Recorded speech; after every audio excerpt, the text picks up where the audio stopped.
ആരാകും Francis മാർപ്പാപ്പയുടെ പിൻഗാമി?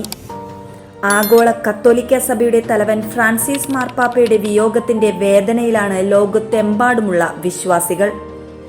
മാർപ്പാപ്പ കാലം ചെയ്തതോടെ ആഗോള കത്തോലിക്ക സഭയുടെ അധ്യക്ഷ സ്ഥാനത്തേക്ക് വീണ്ടും തെരഞ്ഞെടുപ്പ് നടക്കും. വോട്ടെടുപ്പിലൂടെയാണ് മാർപ്പാപ്പയെ തെരഞ്ഞെടുക്കുക.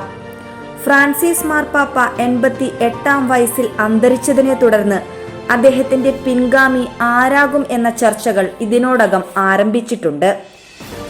80 വയസ്സിന് താഴെയുള്ള കർദിനാൾമാർക്കാണ് മാർപ്പാപ്പയെ തെരഞ്ഞെടുക്കാനുള്ള കോൺക്ലേവിൽ പങ്കെടുക്കാൻ സാധിക്കുക.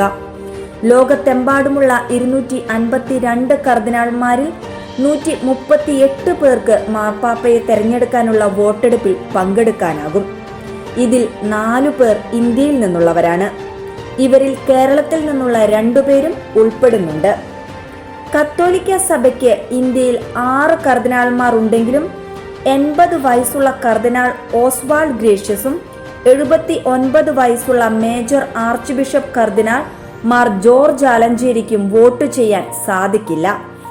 സീറോ മലങ്കര സഭ മേജർ ആർച്ച് ബിഷപ്പ് കർദിനാൾ മാർ ബെസേലിയോസ് ക്ലീമിസ് കാതോലിക്ക ബാവ, കർദിനാൾ മാർ ജോർജ് ജേക്കബ് കൂവക്കാട്, കർദിനാൾ ഫിലിപ്പ് നെറി ഫെറോറ, കർദിനാൾ ആന്റണി പൂല എന്നിവർക്കാണ് ഇന്ത്യയിൽ നിന്ന് തെരഞ്ഞെടുപ്പിൽ വോട്ട് ചെയ്യാനുള്ള അവകാശമുള്ളത്.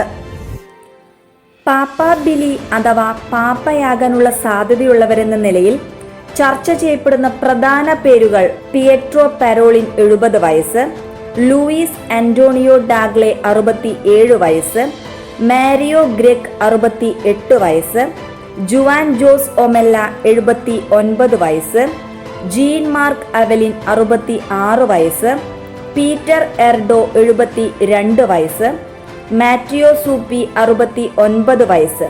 ഇവയാണ് സാധ്യതയുള്ളവരുടെ പേരുകൾ.